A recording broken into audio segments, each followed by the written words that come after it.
ನಮ್ಮ ಮಲ್ಲೇಶ್ವರಂನಲ್ಲಿ ಕಾಡು ಮಲ್ಲೇಶ್ವರ ದೇವಸ್ಥಾನದ ಅಂಗಳದಲ್ಲಿ ಕಡಲೆಕಾಯಿ ಪರಿಷೆ ಜೋರಾಗಿ ನಡೀತಾ ಇದೆ. ಈ ಪರಿಷೆ 8ನೇ ವರ್ಷ ನಡೀತಾ ಇರೋದು. ಇಲ್ಲಿ ಕಾಡು ಮಲ್ಲೇಶ್ವರ ಗಂಗಾಂಬಿಕೆ ದೇಗುಲಗಳಲ್ಲಿ ಕಡಲೆಕಾಯಿಂದನೇ ಸಿಂಗಾರವಾಗಿದೆ. ನೀವಿವಾಗ ನೋಡ್ತಿರೋದು ಗಂಗಮ್ಮ ದೇವಸ್ಥಾನ. ಗಂಗಮ್ಮ ದೇವಸ್ಥಾನದಲ್ಲೂ ಕೂಡ ಗಂಗಮ್ಮಗೆ ಕಡಲೆಕಾಯಿಂದನೇ ಅಲಂಕಾರ ಮಾಡಿರೋದು.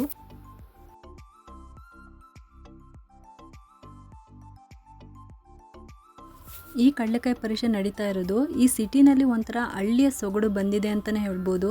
ಇದೆಲ್ಲ ನೋಡಿ ಜನರೆಲ್ಲ ಸಂಭ್ರಮಿಸ್ತಾ ಇದ್ದಾರೆ. ಹಾಯ್ ಎಲ್ಲರಿಗೂ. ಪ್ರತಿ ವರ್ಷದಂತೆ ಈ ವರ್ಷವೂ ಕೂಡ 8ನೇ ವರ್ಷದ ಪರಿಷೆ ನಡೀತಾ ಇದೆ. ಇವತ್ತು 4ನೇ ದಿನ ಕಡಲೆಕಾಯಿ ಪರಿಷೆ ನಡೀತಾ ಇರೋದು.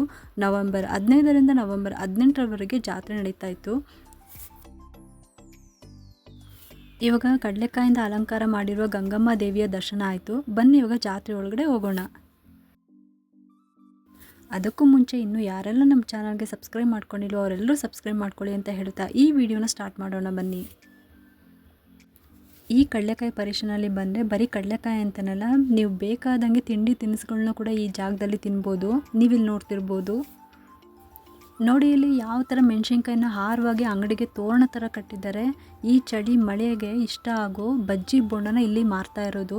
ಹಾಗೆ ಇದಕ್ಕೆ ಜೊತೆಗೆ ಟೊಮೆಟೊ ಚಟ್ನಿ ಕೂಡ ಕೊಡ್ತಾರೆ. ಆ ಕಾಂಬಿನೇಷನ್ ಅಂತೂ ತುಂಬಾ ಚೆನ್ನಾಗಿತ್ತು. ಮತ್ತು ಇಲ್ಲಿ ಬಂದರೆ ಪೊಟ್ಯಾಟೊ ಸ್ನ್ಯಾಕ್ಸ್ದು. ಪ್ರತಿ ಜಾತ್ರೆನೂ ನಾವು ನೋಡೋವಂಥದ್ದು ಕಡಲೆಪುರಿ ಅಲ್ವಾ. ಕಡಲೆಪುರಿ ಮಿಕ್ಸರು ಕೂಡ ಇಲ್ಲಿ ಸಿಗುತ್ತೆ. ಮತ್ತು ಇಲ್ಲಿ ಬಂದರೆ ಬಗೆ ಬಗೆಯ ಕಾಳುಗಳಿಂದ ಮಾಡಿರುವ ಐಟಮ್ಸ್ಗಳು ಮತ್ತು ಉಪ್ಪಿನಕಾಯಿ ಮತ್ತು ಚಟ್ನಿ ಪುಡಿ ಎಲ್ಲ ಇಲ್ಲಿ ಸಿಗುತ್ತೆ.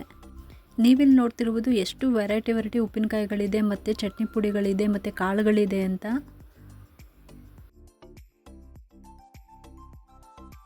ಹಾಗೆ ಇಲ್ಲಿ ಬಂದರೆ ಬಾಳೆಕಾಯಿ ಬಜ್ಜಿ ಮತ್ತು ಹಪ್ಪಳ, ಬನ್ಗಳಿಂದ ಮಾಡಿರುವ ಸ್ನ್ಯಾಕ್ಸ್ಗಳು, ಇನ್ನೂ ಹೋಗ್ತಾ ಹೋಗ್ತಾ ವೆರೈಟಿ ತಿಂಡಿಗಳನ್ನ ಇಲ್ಲಿಟ್ಟಿದ್ರು.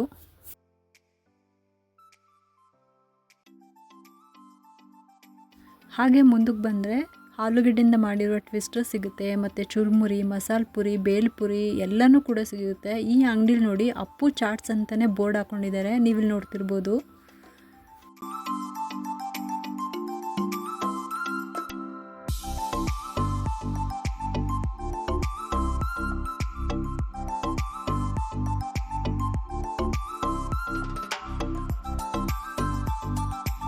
ಹಾಗೆ ಈ ಥರ ಗಾಡಿ ಮೇಲೆಲ್ಲ ಚಿಪ್ಸ್ಗಳನ್ನ ಹಾಕ್ಕೊಂಡಿದ್ರು.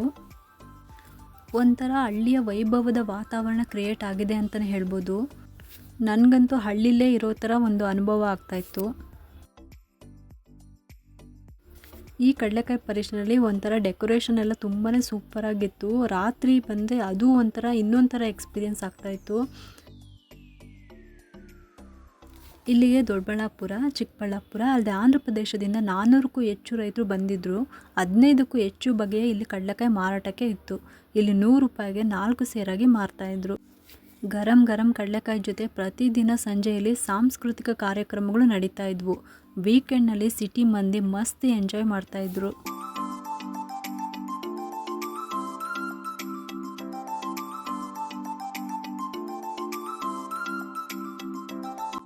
ಮತ್ತು ಇಲ್ಲಿ ಪ್ಲಾಸ್ಟಿಕ್ ಕಮ್ಮಿ ಬಳಸಬೇಕು ಅನ್ನೋ ಉದ್ದೇಶದಿಂದ ಎಲ್ಲರಿಗೂ ಪೇಪರ್ ಬ್ಯಾಗ್ಸ್ನ ಮಾರಾಟ ಮಾಡ್ತಾಯಿದ್ರು. ಇದನ್ನು ಸರ್ವೆ ಕೂಡ ಮಾಡ್ತಾಯಿದ್ದಾರೆ. ಪೇಪರ್ ಯೂಸ್ ಮಾಡಿ ಪ್ಲಾಸ್ಟಿಕ್ ಬಿಡಿ ಅಂತ ಎಲ್ಲರಿಗೂ ಪೇಪರ್ ಹಂಚ್ತಾಯಿದ್ರು. ಬರೀ ಬಟ್ಟೆನಲ್ಲಿ ಮತ್ತು ಪೇಪರ್ನಲ್ಲಿ ಹ್ಯಾಂಡ್ ಬ್ಯಾಗ್ನ ಮಾಡಿದರು ಇಲ್ಲಿ.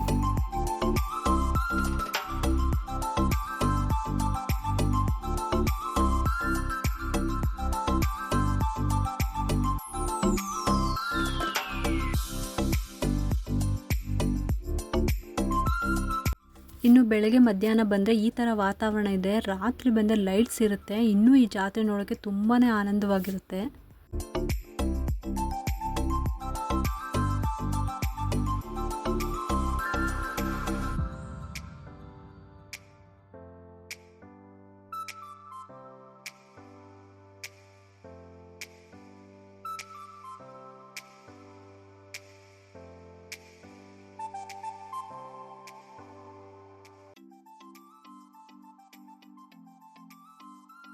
ಕೆಂಪು ಮಣ್ಣಿಂದು, ಕಪ್ಪು ಮಣ್ಣಿಂದು, ಹುರಿದಿರೋದು, ಬೇಯಿಸಿರೋದು, ಹಸಿದು ಎಲ್ಲ ಥರ ವೆರೈಟಿ ಕಡಲೆಕಾಯಿ ಮಾರಾಟಕ್ಕಿತ್ತು. ಸಂಡೇ ಅಂತೂ ತುಂಬಾ ಫುಲ್ ರಶ್ ಇತ್ತು. ಬಟ್ ಓವರಾಲ್ ತುಂಬಾ ಚೆನ್ನಾಗಿತ್ತು. ಮಾರ್ಕೆಟ್ನಲ್ಲಿ ಲಿಮಿಟೆಡ್ ಕಡಲೆಕಾಯಿ ಸಿಗುತ್ತೆ, ಇಲ್ಲಿ ವೆರೈಟಿ ಕಡಲೆಕಾಯಿ ಸಿಗುತ್ತೆ. ಅಂದರೆ ನಿಮಗೆ 2 ಕಾಳಿನ ಕಡಲೆಕಾಯಿ ಬೇಕಾ, ಇಲ್ಲ 3 ಕಾಳಿನ ಕಡಲೆಕಾಯಿ ಬೇಕಾ, ಆ ರೀತಿ ಕಡಲೆಕಾಯಿಗಳು ಇಲ್ಲಿ ಸಿಗ್ತಾಯಿತ್ತು. ಚಿಕ್ಕ ಸೈಜ್ದು, ದೊಡ್ಡ ಸೈಜ್ದು ಕೂಡ ಸಿಗ್ತಾಯಿತ್ತು. ಹಾಗೆ ಟೇಸ್ಟು ಕೂಡ ಗರಂ ಆಗಿತ್ತು. ಫೈನಲಿ ಎಲ್ಲ ಕಡಲೆಕಾಯಿಂದಲೂ ಕೂಡ ಸ್ವಲ್ಪ ತೊಗೊಂಡೋಗಬೇಕು, ಆ ಥರ ಇದೆ ಈ ಕಡಲೆಕಾಯಿ ಪರೀಕ್ಷೆ. ಇದು ಒಂಥರ ಮನೋರಂಜನೆ ಕಾರ್ಯಕ್ರಮ ಅಂತಲೇ ಹೇಳ್ಬೋದು. ಹಿಂದಿನ ಕಾಲದಲ್ಲಿ ಸಂಪ್ರದಾಯನ ಹಾಗೆ ನಮ್ಮ ಹಿರಿಯರು ಮುಂದುವರಿಸ್ಕೊಂಡು ಹೋಗ್ತಿರೋದು ಒಂದು ಖುಷಿಯ ಮತ್ತು ಹೆಮ್ಮೆಯ ವಿಷಯ ಅಂತಲೇ ಹೇಳ್ಬೋದು. ಇಲ್ಲಿ ಎಲ್ಲ ಜನರು ಭೇದ ಭಾವ ಇಲ್ಲದೆ ಒಂದೆಡೆ ಕೂಡುವ ಜಾಗ ಅಂತಲೇ ಹೇಳ್ಬೋದು. ಇಲ್ಲಿಗೆ ಬರೋದ್ರಿಂದ ತುಂಬಾ ಎಂಜಾಯ್ ಮಾಡ್ಬೋದು. ಇಷ್ಟೊತ್ತು ನಾನು ಹೇಳಿರೋದು ಈ ಕಡಲೆಕಾಯಿ ಪರೀಕ್ಷೆಯಲ್ಲಿ ಬರೀ ದೊಡ್ಡವ್ರಿಗೆ. ಆದರೆ ಇನ್ನು ಚಿಕ್ಕ ಮಕ್ಕಳಿಗೆ ಏನೂ ಇಲ್ವಾ ಅಂತ ನೀವು ಕೇಳ್ಬೋದು. ಅವ್ರಿಗೂ ಏನೂ ಕಮ್ಮಿ ಇಲ್ಲ. ಇಲ್ಲಿ ನೋಡಿ, ಈ ಕಡಲೆಕಾಯಿ ಪರೀಕ್ಷೆಯಲ್ಲಿ ಯಂಗ್ಸ್ಟಾರ್ ಕಬಡ್ಡಿ ಕ್ಲಬ್ನಲ್ಲಿ ಮಕ್ಕಳಿಗೋಸ್ಕರನೇ ಎಲ್ಲ ಥರ ಗೇಮ್ಸ್ಗಳನ್ನ ಆಡೋದಕ್ಕೆ ಇಟ್ಟಿದ್ರು. ಬನ್ನಿ ಇವಾಗ ಇದರೊಳಗಡೆ ಯಾವ್ಯಾವ ಥರ ಆಟಗಳನ್ನು ಆಡೋದಕ್ಕೆ ಇಟ್ಟಿದ್ದಾರೆ. ಬರೀ ಇಲ್ಲಿ ಚಿಕ್ಕ ಮಕ್ಕಳಿಗೆ ಅಂತಲೇ ಅಲ್ಲ, ದೊಡ್ಡವರು ಕೂಡ ಆಡ್ಬೋದು. ನೋಡೋಣ ಬನ್ನಿ. ಟೋಟಲಾಗಿ ಈ ಜಾತ್ರೆಯಲ್ಲಿ ದೇವಸ್ಥಾನದ ದೇವರುಗಳ ಅಲಂಕಾರ, ಬಸವನ ಅಲಂಕಾರ, ಹಾಗೆ ಕಾಡು ಮಲ್ಲೇಶ್ವರ ಅಲಂಕಾರ, ಅದ್ರ ಜೊತೆ ಈ ಜಾತ್ರೆಯಲ್ಲಿ ಕಡಲೆಕಾಯಿಯ ಸಂಭ್ರಮ, ಮನೆಗೆ ಬೇಕಾದಂಥ ವೆರೈಟಿ ಸಾಮಾನುಗಳು ಇದಿಷ್ಟು ಆಗಿದ್ದರೆ ಮತ್ತು ಇಲ್ಲಿ ತಿನ್ನೋದಕ್ಕೆ ಕೂಡ ಬಗೆಯ ತಿನಿಸುಗಳು, ಹಣ್ಣುಗಳು, ಐಸ್ ಕ್ರೀಮು, ಜೋಳ, ಪಾನಿಪುರಿ, ಮಸಾಲೆ ಪುರಿ, ಬರ್ಗರು, ಬಜ್ಜಿ, ಬೋಂಡ, ಕಬ್ಬಿನ ಜ್ಯೂಸು ಇನ್ನೂ ಮುಂತಾದವು ಇಲ್ಲಿ ಸಿಗ್ತಾಯಿತ್ತು. ಇದಿಷ್ಟು ತಿಂಡಿ ತಿನಿಸುಗಳ ಅಂಗಡಿ ಆಗಿದ್ದರೆ ಮತ್ತು ಇಷ್ಟೆಲ್ಲ ಇದ್ಮೇಲೆ ನಮ್ಮ ಪುಟಾಣಿಗಳಿಗೆ ಎಂಜಾಯ್ ಮಾಡೋಕ್ಕೆ ಗೇಮ್ಸ್ ಇರಲೇಬೇಕಲ್ವ. ಅದಕ್ಕೆ ನಾನು ಈ ಕಡಲೆಕಾಯಿ ಪರೀಕ್ಷೆಯಲ್ಲಿ ಯಂಗ್ಸ್ಟಾರ್ಸ್ ಕಬಡ್ಡಿ ಕ್ಲಬ್ನಲ್ಲಿ ಎಲ್ಲ ಮಕ್ಕಳಿಗೂ ಆಟ ಆಡೋದಕ್ಕೆ ಗೇಮ್ಸ್ಗಳನ್ನ ಇಟ್ಟಿದ್ದಾರೆ. ಇವಾಗ ಆ ಜಾಗದಲ್ಲಿದ್ದೀನಿ. ಯಾವ್ಯಾವ ಥರ ಮಕ್ಕಳಿಗೆ ಮತ್ತು ದೊಡ್ಡವ್ರಿಗೂ ಕೂಡ ಆಟ ಆಡೋದಕ್ಕೆ ಏನೆಲ್ಲ ಇಟ್ಟಿದ್ದಾರೆ ಅಂತ ನೋಡೋಣ.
ನೋಡಿದ್ರಲ್ಲ ಇಷ್ಟೊತ್ತು ಕಡಲೆಕಾಯಿ ಪರೀಕ್ಷೆಯಲ್ಲಿ ಏನೇನಿತ್ತು, ಯಾವ್ಯಾವ ಥರ ಗೇಮ್ಸ್ಗಳಿತ್ತು, ಮಕ್ಕಳು ಆಡೋದಕ್ಕೆ, ದೊಡ್ಡವರು ಆಡೋದಕ್ಕೆ ಯಾವ್ಯಾವ ಥರ ಎಂಜಾಯ್ ಮಾಡ್ಬೋದು ಅಂತ. ನೀವು ಕೂಡ ಹೋದಾಗ ಇಲ್ಲಿಗೆ ಒಂದು ಸೇರಾದರೂ ಕಡಲೆಕಾಯಿ ತೊಗೊಳ್ಳಿ, ಬಿಕಾಸ್ ನಮ್ಮ ರೈತರಿಗೆ ಸಪೋರ್ಟ್ ಮಾಡಿ ಅಂತ ನನ್ನ ಉದ್ದೇಶ. ನೋಡಿದ್ರಲ್ಲ ಇಷ್ಟೊತ್ತು ಕಡಲೆಕಾಯಿ ಪರೀಕ್ಷೆ ಹೇಗಿತ್ತು ಅಂತ. ಈ ವಿಡಿಯೋ ನಿಮ್ಗೆ ಇಷ್ಟ ಆಗಿದ್ದರೆ ಒಂದು ಲೈಕ್ ಮಾಡಿ, ಶೇರ್ ಮಾಡಿ ಮತ್ತು ಸಬ್ಸ್ಕ್ರೈಬ್ ಮಾಡಲು ಮರಿಬೇಡಿ. ನೀವು ಮಾಡೋ ಒಂದು ಸಬ್ಸ್ಕ್ರೈಬಿಂದ ನಮ್ಮಂತಹ ಸಣ್ಣ ಚಾನಲ್ಸ್ಗೆ ಒಂದು ಸಪೋರ್ಟ್ ಮಾಡ್ದಂಗೆ ಆಗುತ್ತೆ. ಮತ್ತೆ ಸಿಗೋಣ ಮುಂದಿನ ವೀಡಿಯೋದಲ್ಲಿ ಅಂತ ಹೇಳುತ್ತಾ ಈ ವಿಡಿಯೋನ ಮುಗಿಸ್ತಾ ಇದ್ದೀನಿ. Thank you.